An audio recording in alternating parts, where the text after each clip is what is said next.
Sudah itu? Bisa. Sudah ya? Bisa. Sudah ya. Nah, ya. Masya Allah, kita mulai saja ya anak Ustadz semua. Semoga hari ini ya insya Allah lebih baik daripada hari kemarin. Khususnya di semester 2 ini. Anak-anak Ustadz ya lebih semangat belajarnya. Ya, lebih konsentrasi insya Allah mudah-mudahan ya. Baik, sapa dulu ya. Kaifahalukum? Mana nih suaranya? Alhamdulillah bi khair Ustaz. Alhamdulillah bi khair Ustaz. Bi khair. Khair Ustaz. Ya, alhamdulillah.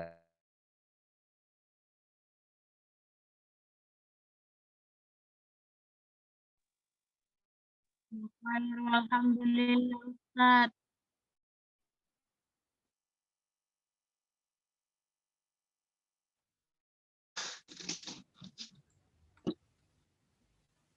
Ini Afwan, Ustadz Imam nih. Ini share screen-nya nggak bisa ya?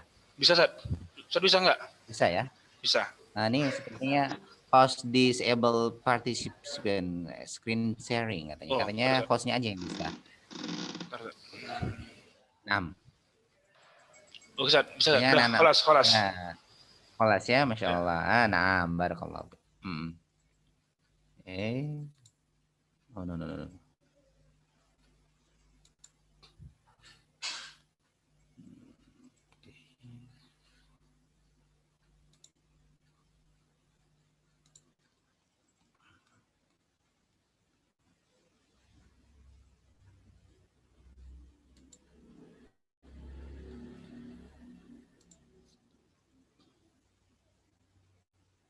Baik, nanti insya Allah juga ya di akhir Zoom Ustadz akan membagikan ya materi hari ini, nanti bisa diulang kembali. Jadi anak Ustadz jangan terlalu fokus untuk membaca atau menulis ya, jangan terlalu fokus untuk menulis materi, karena nanti insya Allah di akhir Ustadz akan bagikan materinya pada hari ini ya. Jadi anak Ustadz perhatikan saja apa yang Ustadz jelaskan pada hari ini. Jika ada pertanyaan nanti ditanyakan ya. Nampak.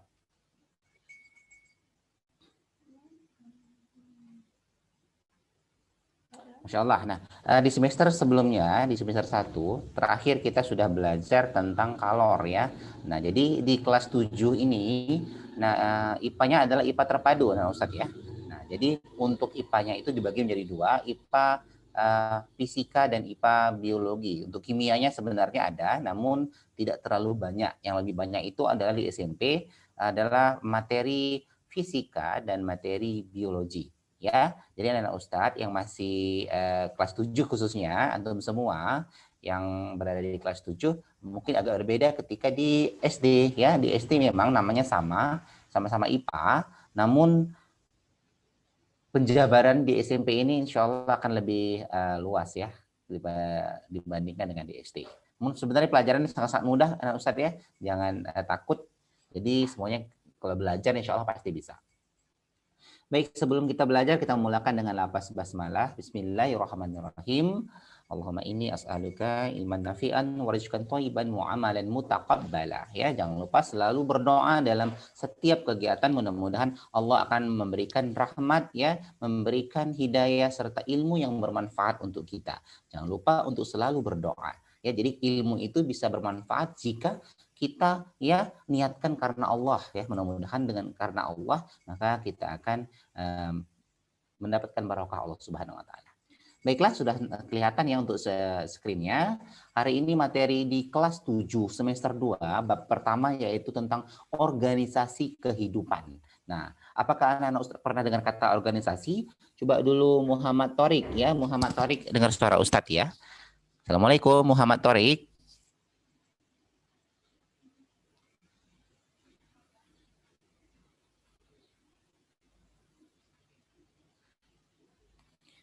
Halo. Sepertinya nggak dengar ya Thorik ya. Naam. Muhammad Thorik ya, naam. Muhammad Thorik pernah dengar kata organisasi? Pernah Ustaz. Pernah ya. Nah, pernah ikut organisasi? Tidak Ustaz.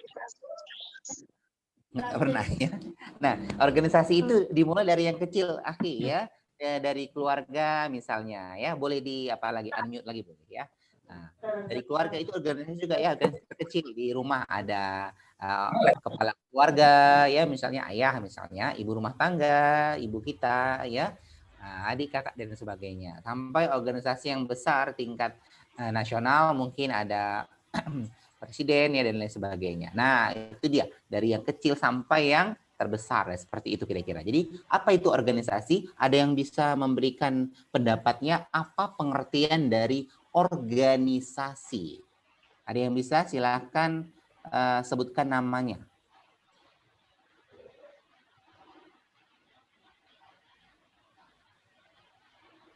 Belum ya? Nah, setelah hari ini Ustadz akan menjelaskan tentang organisasi kehidupan, maka anak-anak Ustadz semua akan yang pertama ya tujuan pembelajaran kita ya mengetahui ya urutan pengertian ya. Anak-anak Ustadz mengetahui pengertian organisasi kehidupan ya melalui video ataupun pembelajaran ini dengan tepat ya. Yang kedua, tujuan pembelajaran kita diantaranya adalah ya mengetahui urutan ya, mengetahui urutan dari organisasi kehidupan dari makhluk hidup ya.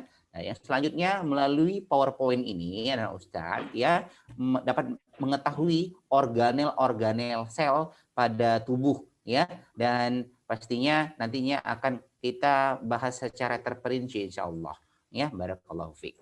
Baik, Ustadz lanjutkan ya tentang apa yang dimaksud dengan organisasi. Kita lihat berikut ini. Nah, ini dia.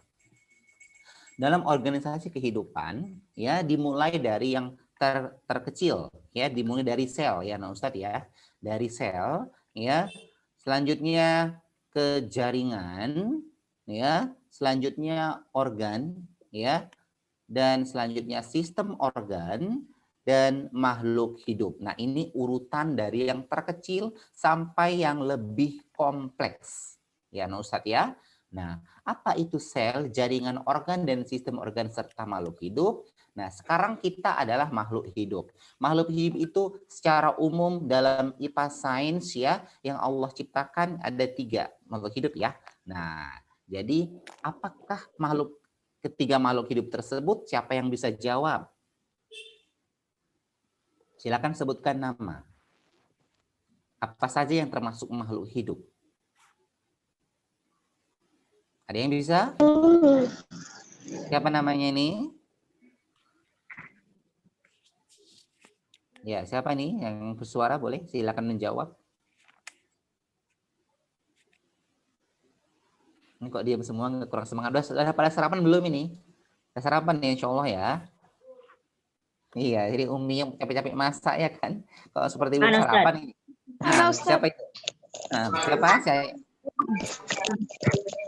Abdurrahman. Manusia. Ya. Nah, ya, silakan. Siapa yang namanya?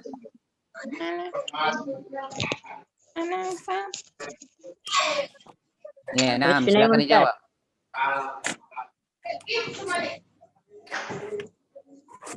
Manusia. Ya, manusia benar. Apalagi 3 ya tadi. Hewan. Hewan. Tumbuhan. Tumbuhan. Benar sekali ya. Hewan, manusia, dan tumbuhan. Masya Allah ya. Yang menjawab tadi silakan tulis namanya di kolom chat ya. Di kolom chat ada di situ ya, di bawah ya. Di kolom chat. Silakan di unmute kembali.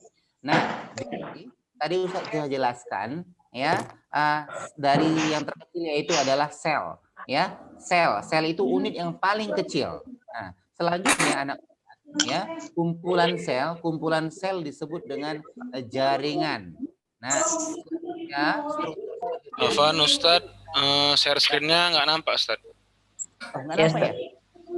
Masih ini ya, ini muncul. Share screen-nya masih di file manager Ustadz. Oh, apa? Tidak belum ke PowerPoint-nya. Belum keluar apa-apa. Nah, kita ulang ya. Afwan sekali ya. Ustaz pikir sudah ini ya, sudah ter-screen, ternyata belum. Kita ulang ya, Afwan ya. Nggak bilang dari kemarin.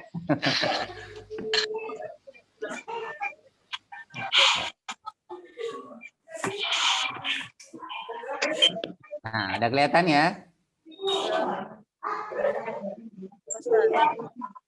Sudah? Sudah Ustaz. Udah Ustaz, udah. Udah Ustaz. Ya. Afwan. Barusan tadi kok diem aja ya kan? Rupanya ini belum tampil ya. Oke, afwan. Baik. Ada kesalahan teknis sedikit. Baik, akhir yang dirahmati Allah Subhanahu wa taala, ini ya terkait mengenai urutan dari ya anak Ustadz yang masih mengaktifkan mic-nya, mohon di nonaktifkan dulu ya. Suaranya agak sedikit terganggu. Mohon ya. Muhammad Tariq, Bang, bisa dihapus sebentar ya. Unmute dulu ya, Bang ya. Masya Allah. Ya, syukran. Baik, nah ini ya dari sel jaringan. Sel itu unit terkecilnya, anak Ustadz ya. Nah, jaringan membentuk jaringan, selanjutnya ya organ ya, selanjutnya membentuk sistem organ dan nah yang paling kompleks adalah makhluk hidup. Apakah itu hewan, tumbuhan ataupun manusia. Baiklah, kita akan lihat anak Ustadz ya. Selanjutnya adalah sel. Nah, sel tadi adalah unit terkecil dari makhluk hidup ya. Untuk melihatnya dibantu dengan sebuah alat yang digunakan yaitu mikroskop ya. Nah, penemu pertama adalah Robert Hooke ya. Robert Hooke ini menggunakan sel-sel tumbuhan untuk penelitiannya ya. Nah, secara singkat ya Ustadz ya. Nah, adapun sel ini terdiri dari bagian-bagiannya. Nah, nih Ustadz ya, sel ini yang sudah kecil tadi ada bagian-bagiannya. Di antaranya apa saja? Yaitu yang pertama membran atau selaput sel. Apa itu? Nah, fungsinya adalah untuk melakukan pertukaran zat, apakah itu oksigen, makanan, sisa metabolisme, dan ataupun pembungkus sel. Nah, jadi sebut juga dengan pembungkus sel, yaitu membran sel. Nah, selanjutnya inti sel atau nukleus. Jadi bahasa lain inti sel adalah nukleus. Biasanya kalau inti itu berada di tengah-tengah ya. Inti berada di tengah-tengah. Fungsinya adalah untuk mengatur semua kegiatan sel. Ya, Masya Allah. Selanjutnya sitoplasma. Sitoplasma ini sebenarnya bagian yang cair ya pada sel yang terdiri dari bagian-bagiannya. Ya, di sekitarannya ada ribosom. Ribosom ini fungsinya untuk sintesis protein. Sintesis artinya proses pencernaan protein. Ya, mitokondria untuk respirasi sel. Jadi, anak Ustaz pernah dengar mungkin istilah respirasi. Respirasi ada yang tahu? Ada yang tahu apa itu respirasi? Belum ya? Kalau belum tahu saya jelaskan. Respirasi sel adalah pernapasan, proses pernapasan melalui sel ya. Itu fungsi dari siapa? Mitokondria. Nah, selanjutnya ada badan Golgi. Nanti anak Ustaz perhatikan ya, mana-mana yang disebut bagian tersebut. Badan Golgi fungsinya untuk ekskresi. Ekskresi ada yang tahu anak Ustaz? Nah, ekskresi itu adalah kawannya sekresi. Ya, beda ekskresi dan sekresi ya. Kalau ekskresi itu pengeluaran, misalnya kulit mengeluarkan apa yang dikeluarkannya dibuang ini ya. Ekskresi ini dibuang, nggak dipakai lagi. Kulit mengeluarkan keringat ya. Nah, Ustadz ya. Nah, itu dia seperti itu. Nah, RE kepanjangannya adalah retikulum endoplasma ya. Fungsinya untuk sekresi protein dan lemak ya. Vakuola dibagi menjadi dua, vakuola berdenyut dan vakuola makanan ya. Nah, berdenyut itu untuk pengeluaran, makanan untuk pencernaan. Nah, kloroflas itu tempat zat warna. Enak Ustadz ya. Masya Allah. Nah, itu fungsi secara umum nanti bisa dilihat lagi di materi yang nanti Ustadz bagikan di akhir Zoom ini. Ya, Masya Allah.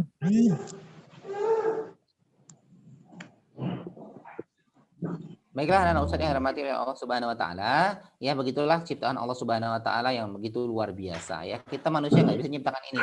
Ini ciptaan Allah yang maha dahsyatnya, menunjukkan kebesaran Allah. Nah, jadi fabi ayyi ala'i rabbikuma tukadziban ya. Nikmat mana lagi yang kita dustakan? Semua ini adalah nikmat Allah yang luar biasa ya. Nah, ini dia bagian-bagiannya anak Ustadz ya. Ini dinding sel tadi yang sudah kita sebutkan ya, dinding sel. Ini dinding yang namanya dinding berarti di luar ya, namanya dinding ya, dinding rumahnya ya, bagian sebelah luar ya. Nah, seperti itu. Nah, selaput plasma ini selaputnya lebih ke dalam lagi ya, pembungkus bagian sel bagian dalam ya. Ada nukleus itu adalah inti sel ya, inti selnya. Nah, intinya di sini berarti ya di tengah-tengah. RE ya, ini namanya retikulum endoplasma ini. Nah, Ustadz ya, perhatikan benar-benar ya. Nah, nanti juga di materi juga nanti bisa diulang kembali ya. Ini yang namanya sitoplasma itu ini dia. Yang di dalam ini cair, bentuknya cair ya. Nah, itu dia. Nah, selanjutnya ini badan Golgi ini ya, Ustadz ya. Nah, ini mitokondria. Ini vakuola dan ini kloroplas ya. Ya, ada yang ngomong tadi? Nah, Yang badan Golgi itu yang warna merah itu ya Ustaz? ya ini badan Golgi ya, nah Ustadz ya. Ya, benar sekali ya. Nah, nanti bisa dicek kembali ya untuk gambarnya ya.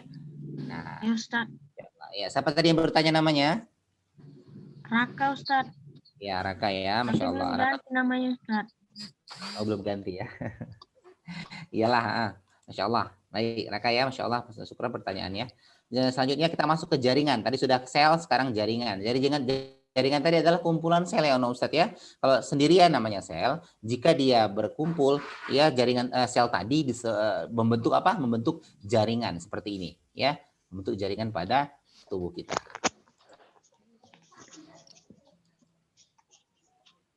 Ustaz. Nah, siapa ini? Itu Ahmad Ustaz. Siapa? Ahmad. Ahmad apa ini? Ahmad Ghazali Al-Maimani. Nah, ya silakan Ahmad. Jaringan itu bisa berupa jaringan kulit Ustaz. Nah, benar sekali. Ya, bisa berbentuk jaringan kulit. Bagus kayak pertanyaannya ya. Bisa berbentuk jaringan kulit. Benar sekali, Masya Allah ya. Nah, selanjutnya kan Ustadz ya. Jaringan pada tumbuhan. Ini pada tumbuhan dulu kita bahas ya. Nah, jadi ada epidermis, meristem, jaringan pengangkut, jaringan pengokong, penyokong ya, dan jaringan parenkim. Epidermis itu yang mana? Yang melapisi permukaan bagian akar, batang, dan daun. Yang tersusun rapat dan berfungsi untuk melindungi ya. Nah, meristem fungsi epidermis pada umumnya untuk melindungi ya. Meristem jaringan yang selalu muda ya, yang aktif membelah ini sel-selnya. Nah, misalnya pada embrio, ujung akar ya, ujung batang dan kambium ya. Pengangkut ini jaringan pada tumbuhan juga ada xilem dan phloem. Mungkin anak Ustaz di SD dulu pernah ini ya, ingat ya. Xilem dan phloem ini fungsinya untuk jaringan pengangkut ya. Nah, xilem mengangkut air dan garam mineral, sedangkan phloem mengangkut hasil fotosintesis dari daun ke seluruh tubuh. Jadi ini harus dihafal ya, Ustadz ya. Nah, karena ini sampai ke SMA nanti atau kuliahan nanti insya Allah muncul untuk materi xilem dan phloem ini. Ya, jaringan penyokong sel-sel yang dindingnya menebal dan keras ya, misalnya pada kulit biji. Parenkim ya, jaringan dasar yang terdapat di antara jaringan lainnya untuk menyimpan makanan pada daun parenkim, pada daun ya. Parenkimnya yaitu jaringan palisade dan bunga karang mengandung klorofil. Jadi klorofil itu apa? Ada anak Ustadz yang tahu? Klorofil.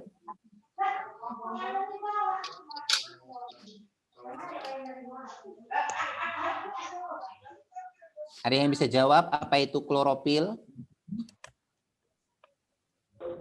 Berarti hijau daun Ustaz. Siapa itu? Wildan Nukasya Ustaz. Wildan Nukasya Ustaz. Afwan siapa? Sekali lagi namanya? Wildan Nukasya. Ukasya ya. Oh, Wildan Ukasya.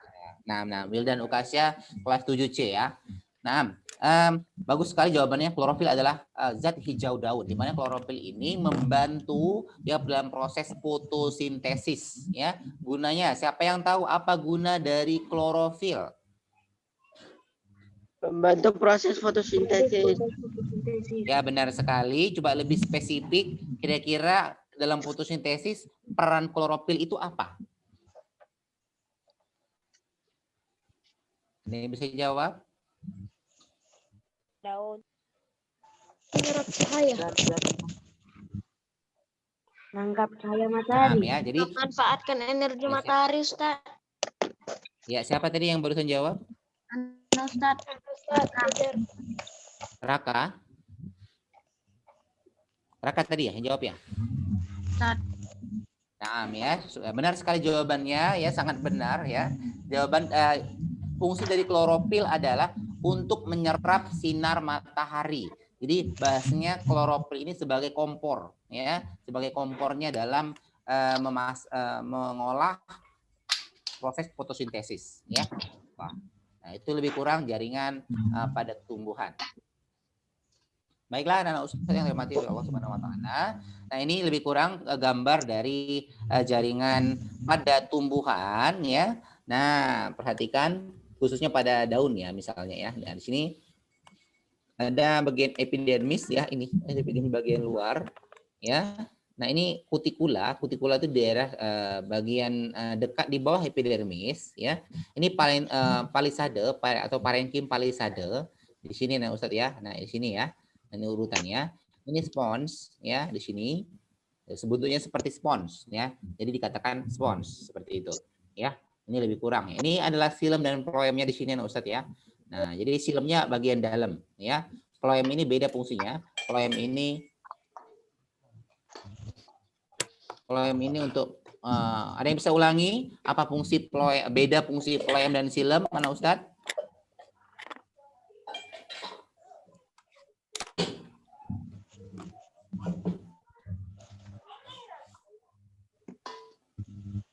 Ya, ada yang bisa mengulangi fungsi beda antara fungsi floem dan beda fungsi silem?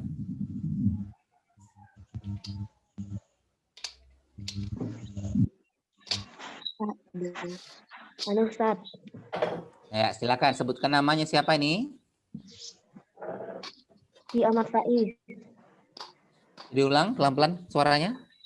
Rifki Ahmad Faiz. Rizky Ahmad Faiz, ya. Tafadhol, Bang. Silem adalah jaringan pembuluh yang berfungsi mengangkut air dan Nah, benar, ya. Sedangkan floem? jaringan pembuluh yang mengangkut zat organik hasil fotosintesis. Nah, benar sekali, Masya Allah. Jawabannya benar, ya. Silem untuk mengangkut air dan negara mineral, sedangkan floem untuk mengangkut hasil fotosintesis. Baik, anak Ustaz, hari ini kita sampai jam berapa Zoom-nya untuk IPA? Jam 9.10 Ustaz. Ada waktu sukron.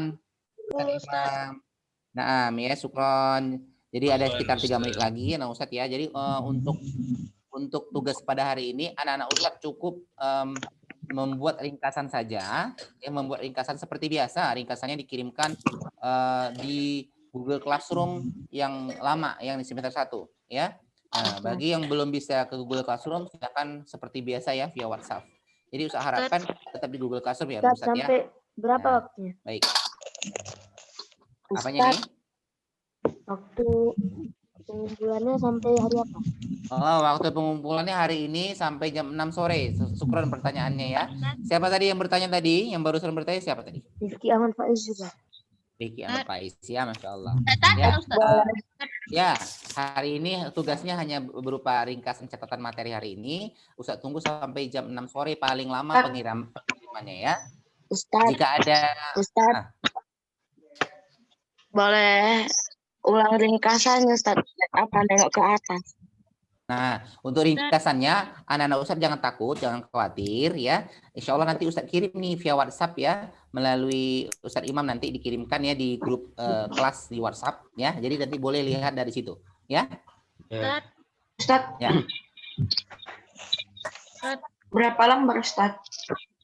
Berapa lembar? Insya Allah nggak banyak, ya. Yang namanya ringkasan itu berarti anak Ustaz cukup meringkas, ya, jangan menulis semua. Artinya Minimal meringkas berapa yang Ustaz? penting. Minimal nggak dibatasi, yang penting itu tergantung kreativitas anak-anak Ustaz semua, ya. Ustaz. Ya, ada lagi yang mau bertanya? Saya Ustaz. Ya, tafadhol. Ustaz boleh kirimkan lagi Ustaz linknya. Link Google apanya? Google Classroom, ya. Oke, insya Allah nanti Ustaz kirim kembali, ya. Nah, pertanyaannya bagus, ya. Ada lagi yang bertanya?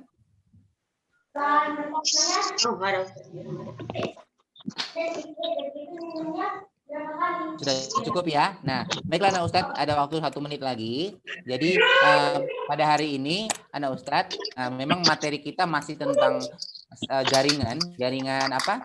Jaringan tumbuhan. Namun untuk ringkasannya, ya Ustadz harapkan ringkasannya tidak hanya materi ini, tapi materinya yang sudah Ustadz share tadi itu diringkas ya. Nah, jadi nggak harus semua, tapi ringkasannya dicatat yang penting-penting saja ya. Baik. Ada lagi anak Ustadz yang mau bertanya? Ini Ustaz. Nah, Itu tisu-tisu itu apa Ustaz? Ground tissue, apa tuh dermal tissue itu apa Ustaz? yang mana nih? Yang gambar daun ya? Iya Ustaz ya. Ya, tisu ini ya, namanya ini bahasa Inggris ya, vascular tissue. Jadi vascular ini merupakan jaringan yang ada pada tumbuhan ya. Karena kita ini masih bahas jaringan ya, anak Ustadz ya. Nah, jadi vascular ini jaringan pada tumbuhan yang fungsinya untuk saluran pengangkutan ya. Nah, nanti untuk lebih lengkapnya nanti Ustadz akan jelaskan lagi insya Allah di pertemuan selanjutnya ya. Nah, baik. Ada lagi yang bertanya? Ada. Cukup ya, baik karena waktu juga sudah habis ya Ustadz ya, ini sudah pukul 9.10 tepat, sudah 9 lewat 1 menit ya. Nah, jadi Ustadz sekali lagi Ustadz sampaikan ya, belajarlah dengan giat, sungguh-sungguh ya, menjadi wajada insyaallah. Siapa yang bersungguh-sungguh insyaallah akan mendapatkannya ya. Mudah-mudahan bermanfaat. Jika nanti ada pertanyaan silakan kita diskusi di link Google Classroom ataupun via WhatsApp juga boleh ya. Baik, kita akhiri dengan subhanakallahumma wa bihamdika asyhadu an la ilaha illa anta astaghfiruka wa atubu ilaik. Wallahu a'lam bishawab. Assalamualaikum warahmatullahi wabarakatuh. Waalaikumsalam warahmatullahi wabarakatuh.